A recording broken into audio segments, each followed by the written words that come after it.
देखिए आज की जो वीडियो है एक बहुत ही ज़्यादा इंटरनेशनल जो टॉपिक चल रहा है आजकल इंडिया और श्रीलंका के बीच में उस पर है, और जो है Trincomalee oil tank farm deal.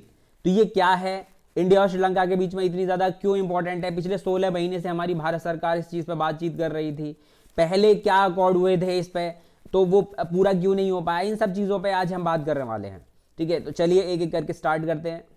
तो देखिए सबसे पहली चीज़ तो ट्राइन कोमली जो है क्या, तो ये एक पोर्ट सिटी है श्रीलंका के अंदर। आप ये देख रहे हो, ये इंडिया है, ये श्रीलंका है इधर। तो इधर वाला जो रीजन है ना, ये वाला रीजन, ठीक है, यहाँ पे नॉर्थ ईस्टर्न रीजन में ये एक पोर्ट सिटी है ट्राइन कोमली, और वहां पर ऑयल टैंक है। ठीक है, लगभग इस रीजन में, ये यहाँ पे तो दिख नहीं रहा, क्लोज जब देखोगे तो इस तरीके के 99 इस तरीके से आप देख पा रहे हो, ये अलग अलग फोटोज मैंने निकाल लिए हैं कि ऐसे 99 टैंक्स हैं, और जो कि काफ़ी बड़े बड़े टैंक्स हैं। एक एक टैंक्स में 12-12 हज़ार किलो लीटर जो है ऑयल आ जाता है।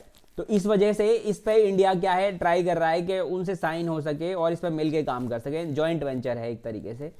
चलिए देखिए, India and Sri Lanka are going to sign the long pending deal to jointly develop the Trincomalee oil tank farms. तो ये जो इस वाले रीजन में, नॉर्थ ईस्टर्न रीजन में ट्राइन कोमली जो ऑयल टैंक फार्म्स हैं, इसको डेवलप करने के लिए, ठीक है, इंडिया श्रीलंका दोनों क्या है साइन करने वाले हैं, जो कि जॉइंटली डेवलप करेंगे, जिसको the facility build by the Britishers around world war second as a refuelling station. अब ये बनाए किसने? ठीक है, तो लगभग आप ऐसे समझोगे काफी पुराने हैं। जब द्वितीय विश्व युद्ध चल रहा था, सेकेंड वर्ल्ड वॉर चल रहा था, तो ब्रिटिशर्स इंडिया में थे उस टाइम पर।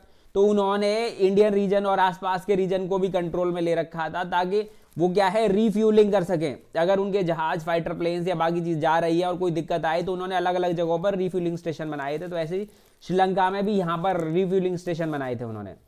ठीक है, तो इसी रीफ्यूलिंग स्टेशन को ट्राइन कोमली ऑयल टैंक फार्म बोलते हैं। अब यहीं पर ही बात आती है कि तब से वो बंद ही पड़े हुए हैं, उसका कोई ऐसे यूज नहीं है। It has 99 storage tanks that look like a giant whales. तो उसमें 99 स्टोरेज टैंक्स हैं जो कि एक बड़े कुएं की तरह दिखते हैं, और वो दो हिस्सों में बटे हुए हैं, एक अपर टैंक फार्म और एक लोअर टैंक फार्म। ऐसा अब एग्जैक्टली नहीं कह सकते, बट ऐसा बोला जाता है कि जो अपर टैंक फार्म है उसमें 83 to 84 जो है टैंक्स हैं, और जो लोअर है उसमें 15 to 16 है। तो इसलिए, बट टोटल 99 है, आप इतना याद रखिए। फिर they have a capacity of 12,000 kilo litre each, और इसकी हर किसी की 12,000 किलो लीटर की कैपेसिटी। आप समझ रहे हो, हम लोग चाहते हैं कि किसी तरीके से ऑयल को रिजर्व में रखा जाए, कल को कोई आपदा आ जाए, हम इंपोर्ट ना कर पाए, तो हमारे देश पे या किसी भी देश पर क्या होना चाहिए, एक बैकअप होना चाहिए। ठीक है, और इनके पास तो यहाँ पे टैंक्स बने बनाए हैं, ठीक है, सिर्फ उनको मेंटेन करना है सही तरीके से।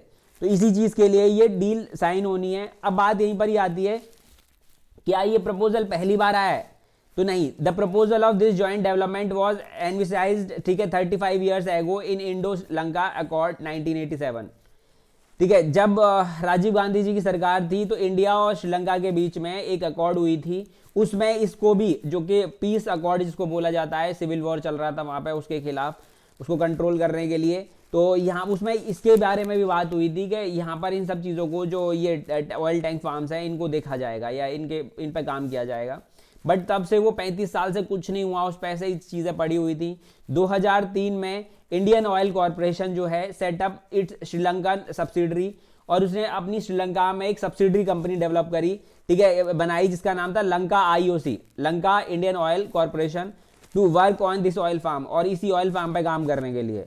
अब वहीं पर ही बात आती है, फिर उसने क्या किया, currently Lanka IOC runs 15 tank, और लंका आईओसी जो है 15 टैंक्स जो है वहां के, उनको मैनेज करती है। And the new agreement is being negotiated for the remaining tanks. तो जो नया एग्रीमेंट है, जो बचे हुए जो टैंक्स है 99 में से, उनके लिए है, ताकि ये 15 तो मैनेज हो ही रहे, बाकियों को भी किया जा सके। ठीक है, अब बात यही आती है कि अब ये साइन डील हो जाती है तो बहुत ही अच्छा होने वाला है।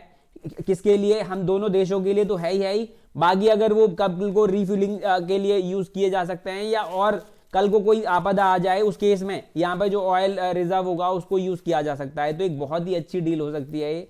अ well developed oil storage facility and refinery adjustment to the Trincomalee port would have a great economic value for both India and Sri Lanka. तो ये इंडिया और श्रीलंका के लिए, दोनों के लिए एक बहुत ही अच्छे इकोनॉमिक डील हो सकती है, जिससे कि दोनों देशों को बहुत ज़्यादा फायदा हो सकता है। इसके अलावा बायलेटरल रिलेशंस अच्छे होते हैं, हम देखते हैं कि चाइना अपना दबदबा अलग अलग जगह बना रहा है, तो कम से कम हमारे भी जो पड़ोसी देश हैं उनसे अच्छे रिलेशंस होने चाहिए, ताकि कल को कोई दिक्कत आए, ठीक है, तो हम चीज़ों को मैनेज कर सकें या हाँ पड़ोसी देश हमारे सहायता कर सकें। तो उन्हीं सब चीज़ों पे फोकस करते हुए इंडिया क्या है, अपनी इंटरनेशनल जो रिलेशंस है उनको स्ट्रॉन्ग करने पे लगा हुआ है, उनको स्ट्रॉन्ग करने की कोशिश कर रहा है। तो यही थी ये फार्म डील, ठीक है। तो ट्राइन कोमली ऑयल फार्म डील जो है, और मुझे उम्मीद है कि आपको पसंद आई होगी। फिर लेकर आएंगे आपके लिए ऐसे ही मज़ेदार वीडियो। Thank you.